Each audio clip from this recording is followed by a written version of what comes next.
आपका इस चैनल पे स्वागत और अभिनंदन है। आज का हमारा महत्वपूर्ण टॉपिक राजस्थान में स्थानीय स्वशासन। स्थानीय स्वशासन दो प्रकार का है, ग्रामीण और शहरी स्वशासन। स्थानीय स्वशासन का जो अर्थ है वो हम अगर देखें तो स्थानीय स्वशासन का मतलब है कि वहाँ जो जिस क्षेत्र में रहने वाले लोग हैं उनका समय का शासन, उनका खुद का शासन। जैसे गाँव का शासन ग्रामीण स्वशासन और शहरों का स्वशासन शहरी स्वशासन कहलाता है। इस टॉपिक से बहुत ही सरल प्रश्न आते हैं और बच्चे पढ़ के भी जाते हैं, लेकिन ज़्यादातर कॉन्सेप्ट क्लियर नहीं होने के कारण अपने प्रश्न गलत हो जाते हैं। प्रश्न का जो भाव या तरीका होता है वो एग्जामिनर थोड़ा सा घुमा देता है, लेकिन जब कॉन्सेप्ट क्लियर होगा तो हमारा कोई भी प्रश्न गलत होने के चांस नहीं रहेंगे। तो हम कॉन्सेप्ट क्लियर करेंगे कि स्थानीय स्वशासन क्या है। स्थानीय लोगों का खुद का शासन, जैसे गांव के लोग खुद की अपनी सरकार बनाएं तो गांव की सरकार को पंचायती राज भी कहते हैं। पंचायती राज, गांव की शासन ग्रामीण स्वशासन या पंचायती राज। एक बार प्रश्न ऐसे ही पूछ लिया कि कौन सी सरकार पंचायती राज कहलाती है, तो उसमें गाँव की शहरों के ऐसे दिया हुआ था, तो उस पंचायती राज को ग्रामीण स्वशासन या कहें कि गाँव की शासन या गाँव की सरकार, और शहरों की सरकार को नगरीय स्वशासन भी कहते हैं। इतना कॉन्सेप्ट हमारा क्लियर हो गया। तो हम बढ़ते हैं आगे। बड़े सरल तरीके से हम समझने की कोशिश करेंगे। मुझे उम्मीद है कि आपका जो इसका कोई भी प्रश्न आएगा किसी भी एग्ज़ाम में, राजस्थान का ऐसा कोई एग्ज़ाम नहीं है जहां राजस्थान का जीके नहीं पूछा जाए, चाहे वो कोई भी एग्ज़ाम हो, तो उसमें आपका कोई भी प्रश्न इसके बाद गलत नहीं होगा। तो हम बड़े धैर्य के साथ सरल और सहज भाव से पढ़ने का प्रयास करेंगे। आप थोड़ी देर सुनने का प्रयास करें, आपको अच्छा नहीं लगे तो बाद में आप हट सकते हैं, लेकिन थोड़ी देर आप सुने, आपके कॉन्सेप्ट क्लियर होंगे। तो वो कोशिश करेंगे हम कि आधुनिक भारत के गवर्नर जनरल बने थे। कहने का मतलब 1880 से 1884 के बीच, यानी जब भारत स्वतंत्र नहीं हुआ था, उस समय एक गवर्नर जनरल बने और वो वाइसराय भी थे, लॉर्ड रिपन। उन्होंने 1882 में स्थानीय स्वशासन की शुरुआत की, इसलिए लॉर्ड रिपन को भारत में स्थानीय स्वशासन का जनक कहा जाता है, यानी स्थानीय स्वशासन का पिता कहा जाता है।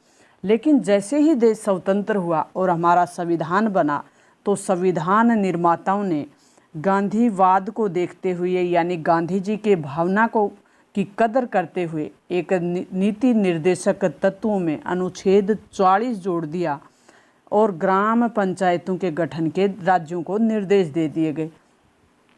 जैसे कि हम नीति निर्देशक तत्वों को बहुत सरल तरीके से समझेंगे, उसके बाद नीति निर्देशक तत्वों से आने वाला कोई भी प्रश्न आपका गलत नहीं होगा। मूल अधिकारों को सरल और सहज भाव से और जो ट्रिक है उसके माध्यम से समझा दिया गया है। अपना मूल कर्तव्यों को समझा दिया गया है। आप नए हैं तो वो भी चैनल पे डिस्क्रिप्शन बॉक्स में जाएं, उसका लिंक आपको मिलेगा और वहाँ आप देख लें। भारतीय संविधान में भाग 4 का हमने देख लिया कि अनुच्छेद दिया 40 और ग्राम पंचायतों के गठन के निर्देश दे दिए राज्यों को। ये निर्देश दिए गए हैं राज्यों को। उसके बाद बलवंत राय मेहता समिति बनाई गई 1957 में, और बलवंत राय मेहता समिति की सिफारिशों को ध्यान में रखते हुए, ये फैक्टर आप ध्यान रखें, बलवंत राय मेहता समिति ध्यान रखें, संविधान का भाग 4 और अनुच्छेद 40 जो महत्वपूर्ण फैक्ट भी है, अपने कॉन्सेप्ट के साथ साथ फैक्ट का ध्यान रखना है। बलवंत राय मेहता समिति की सिफारिश हुई और 2 अक्टूबर 1959 को नागौर के बगदरी गांव से पंचायती राज जो अपनी शासन व्यवस्था है उसका उद्घाटन कर दिया, और उद्घाटन करने वाले थे तत्कालीन देश के प्रधानमंत्री पंडित जवाहरलाल नेहरू। इतने आपको समझ में आ गया होगा। उसके बाद नाथूराम मिर्धा समिति। अब ये आप जो समिति बनी, ये क्यों बनी? क्योंकि उस समय तक अपने पंचायतों का उद्घाटन कर दिया, पंचायती राज का उद्घाटन तो कर दिया, लेकिन समय पे चुनाव नहीं हो पा रहे थे।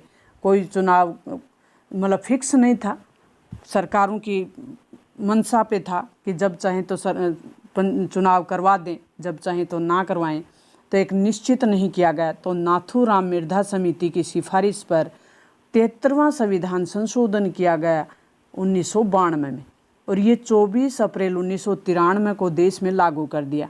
देश की बात हो रही है, इसीलिए 24 अप्रैल को पंचायती राज दिवस भी मनाया जाता है। इस संशोधन अधिनियम के द्वारा संविधान के अनुच्छेद 243 को जोड़ दिया गया। संविधान का भाग है 9। संविधान के भाग 9 में अनुच्छेद 243 जोड़ दिया गया और ग्राम पंचायतों को 29 जो कार्य हैं वो दिए गए, और 11वीं अनुसूची जोड़ी गई। एक नई अनुसूची जोड़ी गई पंचायती राज को अधिकार और शक्तियां देने के लिए। नई अनुसूची 11वीं अनुसूची जोड़ी गई और 29 विषय दे दिए गए इस अधिनियम द्वारा। इस अधिनियम का फायदा ये हुआ कि पंचायती राज को संवैधानिक दर्जा दे दिया। अब सरकार के लिए निश्चित कर दिया गया संविधान में कि इनके लिए बजट कहाँ से आएगा, इनके चुनाव कितने साल में होंगे, निश्चित कर दिया गया। जैसे विधानसभा और लोकसभा के चुनाव होते हैं, वैसे पंचायती राज यानी गांव की सरकार भी एक निश्चित समय में चुनी जाएगी। इनके लिए बजट कहाँ से होगा, इनके चुनाव कौन सी संस्था करवाएगी, इस प्रकार के तमाम संविधान में प्रावधान कर दिए गए, संवैधानिक व्यवस्था बना दी गई। अब राजस्थान में पंचायती राज अधिनियम 1994, कहने का मतलब देश में जब लागू हुआ तो उसके एक साल बाद में, ठीक एक साल बाद में 23 अप्रैल 1994 को राजस्थान में भी इसे लागू कर दिया। तारीख थी 23 अप्रैल, केंद्र में थी 24 अप्रैल, राजस्थान में थी 23 अप्रैल।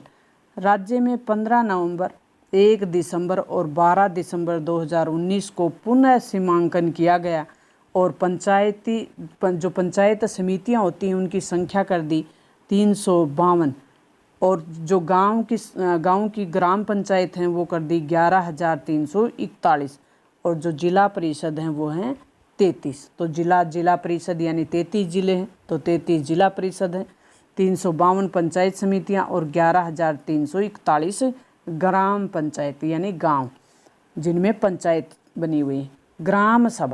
ग्राम सभा के बारे में बहुत बार प्रश्न पूछा जाता है, लेकिन ज़्यादातर ये प्रश्न गलत हो जाता है, क्योंकि ग्राम सभा को हम मान बैठते हैं कि गांव के जो सभी लोग हैं वो इसके सदस्य हैं, लेकिन नहीं। ग्राम पंचायत में पंजीकृत सभी वयस्क स्त्री और पुरुष, यानी जो पंजीकृत हों, वोटर लिस्ट में जिनका नाम है, उनका समूह ग्राम सभा कहलाती है। ग्राम सभा कहने का मतलब लोकतंत्र की सबसे नीचे की या बेस यानी आधार, लोकतंत्र का आधार है ग्राम सभा। यहाँ से लोकतंत्र की जड़ है वो शुरू होती है। कहने का मतलब लोकतंत्र की सबसे नीचे की सीढ़ी है वो है ग्राम सभा। और ग्राम सभा को हमने देख लिया पंजीकृत, कहने का मतलब वोटर लिस्ट में जिनका नाम है वो वयस्क स्त्री और पुरुष इसके सदस्य हैं। बैठक अब इनकी कब कब होती है? 4 बैठकें होना ज़रूरी है। एक 26 जनवरी को, एक 1 मई को जब मजदूर दिवस मनाया जाता है, 15 अगस्त को, यानी 26 जनवरी और 15 अगस्त हमारे गणतंत्र और स्वतंत्रता दिवस, 1 मई मजदूर दिवस और 2 अक्टूबर गांधी जयंती के दिन 15 दिन के अंदर होंगे। इस तरीके से 4 बैठकें होनी इसकी ज़रूरी ग्राम सभा की। अब नेक्स्ट हम देख लेते हैं कि इंदिरा गांधी पंचायती राज संस्थान है, उसका मुख्यालय जयपुर में है। राजस्थान ग्रामीण विकास संस्थान का विलय कर इंदिरा गांधी पंचायती राज एवं ग्रामीण विकास संस्थान की स्थापना की गई है। मोस्ट और महत्वपूर्ण फैक्ट है हमारा। 6ठे वित्त आयोग का गठन श्री प्रद्युमन सिंह की अध्यक्षता में 13 अप्रैल 2021 को किया गया और इसके अन्य सदस्य हैं वो अशोक लाहोटी और लक्ष्मण सिंह रावत हैं।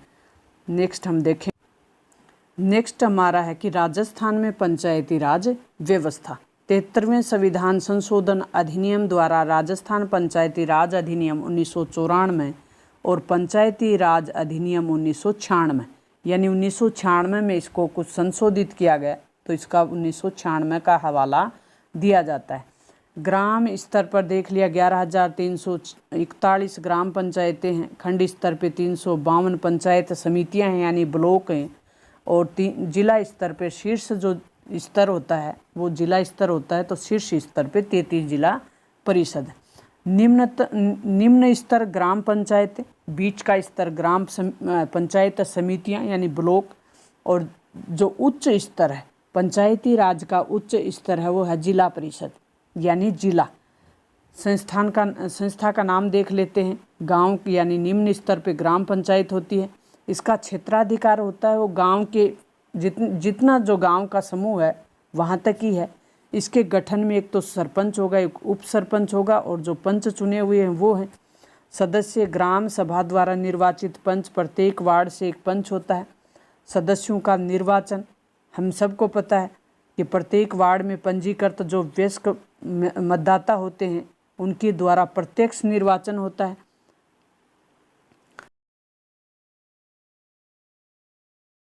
नेक्स्ट हम देख लेते हैं इसका सदस्यों की योग्यता क्या होनी चाहिए। तो सदस्यों की योग्यता के लिए 21 वर्ष होनी चाहिए और निर्वाचन न्यूनतम 5 पंच होने चाहिए। सदस्य संख्या 3,000 से अधिक जनसंख्या अगर गांव की है तो प्रति 1,000 या उससे किसी भाग के लिए 2 अतिरिक्त पंच चुने जा सकते हैं। सदस्य अपना त्याग पत्र किसको देंगे, ये मोस्ट इम्पोर्टेंट है कि सदस्य हैं वो अपना त्याग पत्र किसको देंगे। तो विकास अधिकारी, ब्लॉक पे एक प्रशासनिक अधिकारी बैठता है उसको कहते हैं विकास अधिकारी यानी बीडीओ। वीडियो नहीं, वीडियो अपना गांव का यानी विलेज डेवलपमेंट ऑफिसर है, और जो विकास अधिकारी है ये है BDO, block development officer. BDO होता है, इसको देंगे। सदस्य अपना त्यागपत्र देंगे तो बीडीओ को देंगे। आप वीडियो और बीडीओ में अंतर रखें। वीडियो अपना विलेज डेवलपमेंट ऑफिसर, आजकल ग्राम सेवक को एक नया नाम दिया हुआ है, आप सबको पता है इतना। तो आगे नेक्स्ट हम देख लेते हैं अध्यक्ष का पद नाम क्या होगा। तो ग्राम पंचायत पे जो अध्यक्ष होगा वो सरपंच होगा। अध्यक्ष का चुनाव कैसे होता है ये भी हम सबको पता है कि ग्राम सभा के सभी वयस्क जो सदस्य हैं जिनका वोटर लिस्ट में नाम है वो बहुमत के आधार पर प्रत्यक्ष निर्वाचन करते हैं, सीधे वोट पड़ते हैं सरपंच के, तो प्रत्यक्ष मतदान बोलेंगे उसको। अध्यक्ष त्यागपत्र विकास अधिकारी को देगा। सरपंच है वो अगर अपना त्यागपत्र देना चाहे तो वो बीडीओ को देगा यानी विकास डेवलपमेंट ब्लॉक डेवलपमेंट ऑफिसर को देगा। उपाध्यक्ष सरपंच होता है, तो सरपंच किसके द्वारा चुना, उप सरपंच किसके द्वारा चुना जाता है, निर्वाचित पंचों द्वारा बहुमत के आधार पे। और उपाध्यक्ष अपना त्यागपत्र वो भी विकास अधिकारी को ही देगा। बैठकें 15 दिन में कम से कम एक बार अवश्य हों। अब जो प्रशासनिक अधिकारी है गांव के स्तर पे वो कौन है, वो ग्राम सचिव है, ग्राम सेवक है। जो सरकार की तरफ से एक अधिकारी होता है वो होता है ग्राम सेवक। आजकल उसका नाम है video, village development officer, video. तो ग्राम सेवक है, ग्राम सचिव है, ये है सरकार की तरफ से ग्राम पंचायत यानी जो अपना पंचायती राज है उसके निम्न स्तर का प्रशासनिक अधिकारी। अब हम देखेंगे जो अपना बीच का खंड स्तर है या ब्लॉक स्तर है या कहें कि मध्य स्तर है, पंचायती राज का मध्य स्तर देखेंगे, पंचायत समिति कहलाती है, बिल्कुल सही। और विकास खंड यानी ब्लॉक, इसका जो गठन होता है या सदस्य होते हैं वो प्रधान, उप प्रधान और सदस्य सब मिलके होते हैं। सदस्यों को निर्वाचित सदस्य कौन कौन से होंगे इसके, एक तो जो निर्वाचित सीधे निर्वाचित होके आते हैं जनता से वो। फिर पदेन सदस्य होते हैं इसमें 2 प्रकार के, एक तो पंचायतों के जो सरपंच हैं, पंचायत समिति के अंडर जितनी भी गांव हैं उन सब के सरपंच होंगे, गांव के सरपंच। राज्य विधानसभा उस क्षेत्र का अगर कोई विधानसभा का सदस्य है तो वो भी होगा। पंचायत समिति क्षेत्र से हमने देख लिया प्रत्यक्ष जो निर्वाचित होंगे। उम्र वही 21 वर्ष, न्यूनतम इनमें सदस्यों की संख्या 15 होगी। और फिर जनसंख्या के हिसाब से जैसे हमने गाँव पे देखा वैसे इनमें भी बढ़ेंगे कि 1 लाख से अधिक जनसंख्या होने पर प्रत्येक जो अतिरिक्त है वो भाग देने के लिए 2 अतिरिक्त सदस्य हो जाएंगे। इसका जो त्यागपत्र है, सदस्यों का त्यागपत्र, वो देख लेते हैं हम। इसका जो अध्यक्ष है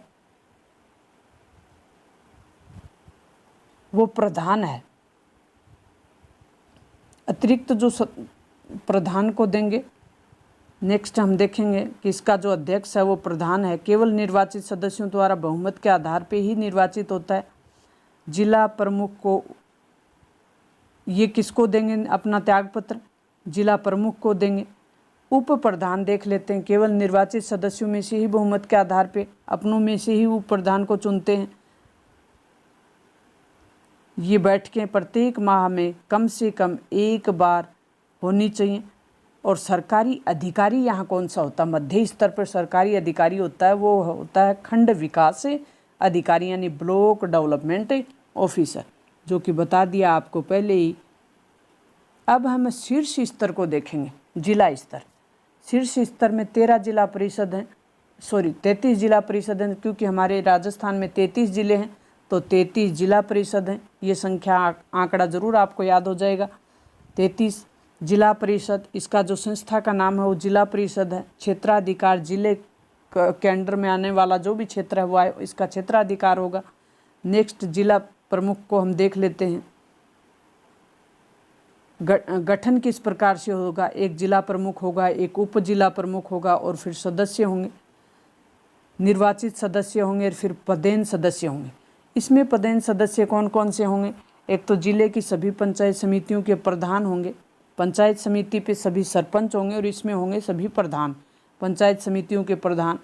और जिले के सभी लोकसभा, राज्यसभा और विधानसभा, उसमें सिर्फ विधानसभा, मध्य स्तर पर सिर्फ विधानसभा के सदस्य, कहने का मतलब एमएलए। और यहाँ एमपी, एमएलए और जिला परिषद, एमपी, एमएलए और राज्यसभा का कोई भी सदस्य है तो वो भी इसका सदस्य, पदेन सदस्य होगा। जिला परिषद के क्षेत्राधिकार, निर्वाचन में जो भी निर्वाचन कहाँ से होता है, जिला परिषद क्षेत्र का जो क्षेत्राधिकार है वहाँ से इसका निर्वाचन होगा। निर्वाचित क्षेत्र से ये प्रत्यक्ष रूप से चुने जाते हैं कैंडिडेट। फिर इनकी आयु है वो 21 वर्ष होनी चाहिए। न्यूनतम सदस्य संख्या कितनी हो सकती है? 17 हो सकती है। फिर जनसंख्या के हिसाब से, जैसे 4 लाख से अधिक जनसंख्या होने पर प्रत्येक अतिरिक्त 1 लाख पर 2 अतिरिक्त जुड़ जाएंगे। फिर ये सदस्य हैं, ये त्यागपत्र किसको देंगे? जिला प्रमुख को देंगे। अब जिला प्रमुख है वो केवल निर्वाचित सदस्यों द्वारा बहुमत के आधार पे अपनों में से ही चुना जाता है। अब जिला प्रमुख है वो किसको अपना त्यागपत्र देगा? वो संभागीय आयुक्त को देगा।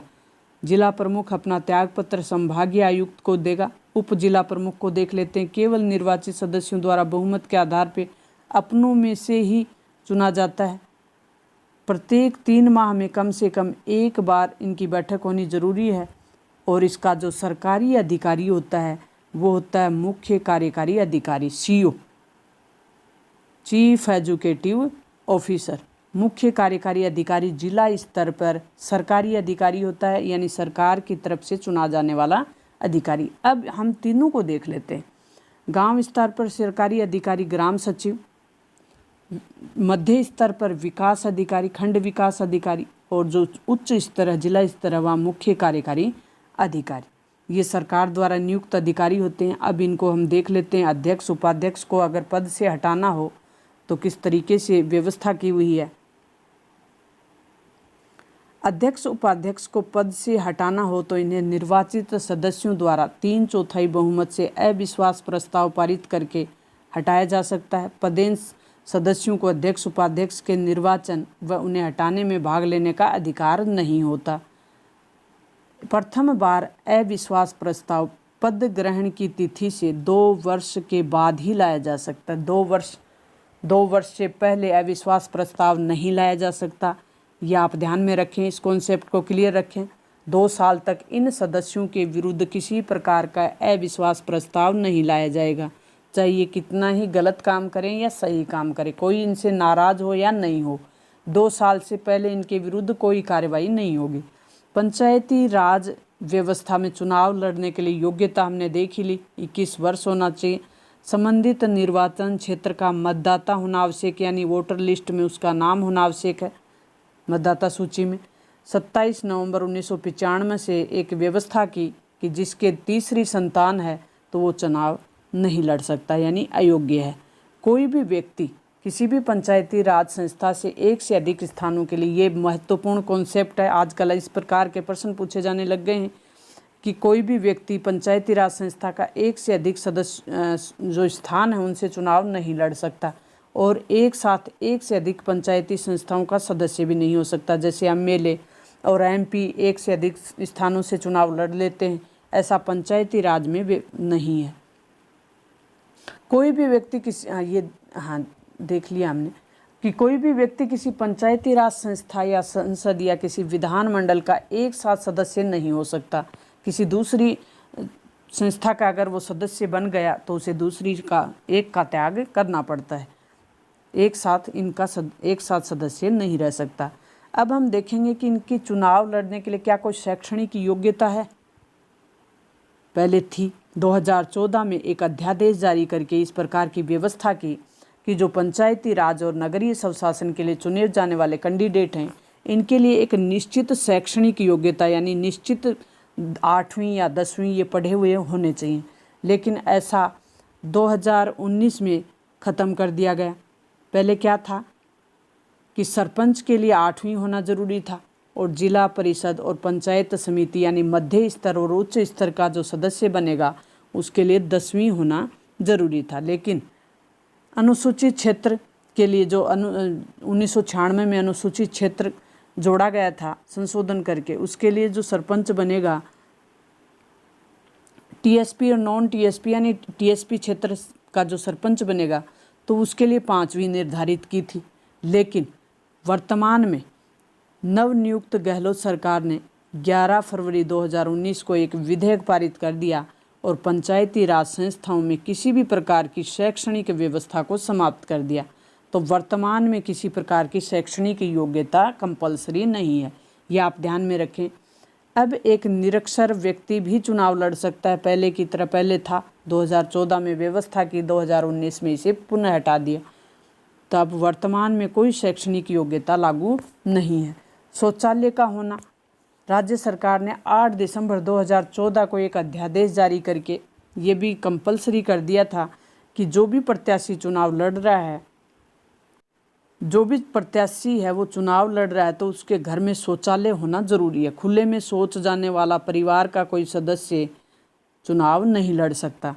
कार्यकाल, उप सरपंच, प्रधान, जिला प्रमुख के निर्वाचन की कई जो बैठक है उसकी तिथि से निर्धारित की गई जो बैठक है उसकी तिथि से 5 वर्ष तक का इनका कार्यकाल होता है, और कार्यकाल समाप्ति से पूर्व ही चुनाव करवाने जरूरी हैं, कंपलसरी अनिवार्य हैं कि जो कार्यकाल समाप्त होगा उससे पहले पंचायती राज या नगरीय स्वशासन के चुनाव करवा लिए जाएं।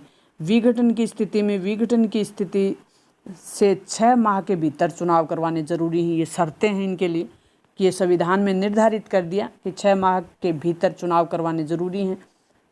विघटन की स्थिति में कार्यकाल, विघटन के पश्चात जो पुनर्गठित मूल जो संस्था होगी उसकी शेष अवधि के लिए कोई कार्य नहीं हो, वो जो कार्य करेगी वो शेष अवधि के लिए करेगी। अगर 1 साल का कार्यकाल बचा था, 6 महीने के अंदर चुनाव करवा ले तो 6 महीने ही बचे, तो इसका मतलब उसका जो कार्यकाल होगा वो 6 महीने का ही होगा, नहीं कि 5 साल का।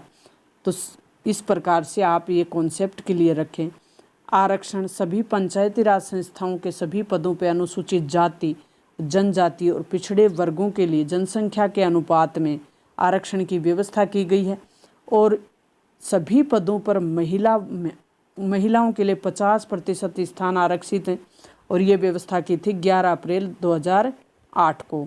राजस्थान ही एक ऐसा राज्य है जहाँ 50% आरक्षण है महिलाओं को।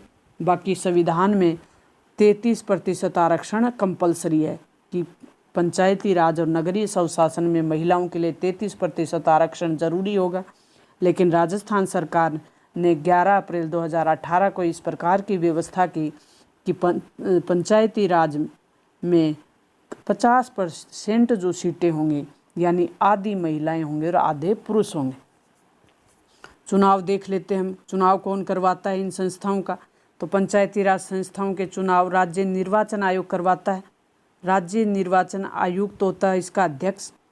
इनकी नियुक्ति राजस्थान के राज्यपाल द्वारा की जाती है। ये राज्यपाल का टॉपिक हम सरल और सहज भाषा में कर चुके हैं। वहाँ आप देख सकते हैं कि राज्य निर्वाचन आयुक्त की नियुक्ति राज्यपाल द्वारा की जाती है। और भी कौन कौन से पदाधिकारी हैं जिनकी नियुक्ति राज्यपाल द्वारा की जाती है, उसमें आपका पूरा कॉन्सेप्ट क्लियर करवाया गया है, तो उसको भी देखें आप। इन्हें कार्यकाल की समाप्ति से पूर्व उच्च न्यायालय के न्यायाधीश हेतु विहित जो रीति होती है, कहने का मतलब जो विधि है न्यायालय के न्यायाधीश को हटाने की, वही विधि इनको हटाने के लिए प्रयोग में लाई जाएगी और राष्ट्रपति द्वारा ही हटाया जाएगा। यूँ नहीं कि राज्यपाल, नियुक्ति राज्यपाल ने की है लेकिन हटा राज्यपाल नहीं सकता। ये कॉन्सेप्ट आप क्लियर रखें। वर्ष 2020-21 में इन संस्थाओं के 11वें निर्वाचन हुए हैं। राज्य निर्वाचन आयुक्त का कार्यकाल तिथि ग्रहण करने से या तो 5 वर्ष या 65 वर्ष, जो भी पहले हो जाए, उनकी जो उम्र 65 वर्ष हो जाए या 5 वर्ष हो जाए तो उनका कार्यकाल होगा। प्रथम राज्य निर्वाचन आयोग अमर सिंह राठौड़ बने थे। वर्तमान राज्य निर्वाचन आयोग प्रेम सिंह मेहरा हैं, जो 4 जुलाई 2017 से बने हुए हैं। वित्तीय व्यवस्था देख लेते हैं हम। पंचायती राज के लिए वित्तीय व्यवस्थाएं कहाँ से होंगी, बजट कहाँ से मिलेगा, पैसा कहाँ से मिलेगा, तो इसके लिए राज्य वित्त आयोग का एक गठन किया हुआ है। वर्तमान में डॉक्टर ज्योति किरण की अध्यक्षता में 5वें वित्त आयोग का गठन किया हुआ है। अब ये 6ठे वित्त आयोग का भी गठन कर दिया गया है। आप इसको करंट के साथ कोरिलेट करें। 2020 में 6ठा वित्त आयोग गठित कर दिया है। कहने का मतलब इनके लिए जो वित्त की व्यवस्था होगी वो राज्य वित्त आयोग करेगा। तो राज्य वित्त आयोग बना हुआ है जिनका कार्यकाल 5 वर्ष का होता है। पंचायती राज संस्थाओं द्वारा धनराशि का सदुपयोग सुनिश्चित करने के लिए विशेष ग्राम सभाओं के माध्यम से सामाजिक अंकेक्षण की व्यवस्था की हुई है। ऑडिट, सामाजिक ऑडिट, सोशल ऑडिट बोलते हैं जिसको। बिहार पहला राज्य है जिसने पंचायती राज संस्थाओं में महिलाओं के लिए 50% आरक्षण लागू किया था। एकीकृत राज ई पंचायत वेब एप्लीकेशन पंचायती राज संस्थाओं की कार्यप्रणाली और आंतरिक गतिविधियों को सशक्त बनाने के लिए इस एप्लीकेशन का शुभारंभ पायलट प्रोजेक्ट के रूप में जयपुर जिले की गोविंदगढ़ पंचायत समिति से किया गया और ई पंचायत जो सॉफ्टवेयर है वो 1 अप्रैल 2017 से जिला परिषद, पंचायत समिति और प्रत्येक ग्राम पंचायत समिति के ग्राम पंचायत में लागू किया गया है। इस तरीके से हमने ग्राम पंचायत, कहने का मतलब गाँव की सरकार या पंचायती राज, संविधान का जो संशोधन है या कहें कि 73वां संविधान संशोधन जो 1992 में हुआ, उसको हमने क्लियर किया। मुझे उम्मीद है कि ग्राम पंचायत या पंचायती राज के बारे में जो प्रावधान है, जो कॉन्सेप्ट हैं, वो आपको ज़रूर क्लियर हो गए होंगे। मिलते हैं नेक्स्ट वीडियो में जिसमें हम नगरीय जो स्वशासन है या शहरों की जो सरकार है उसके बारे में बात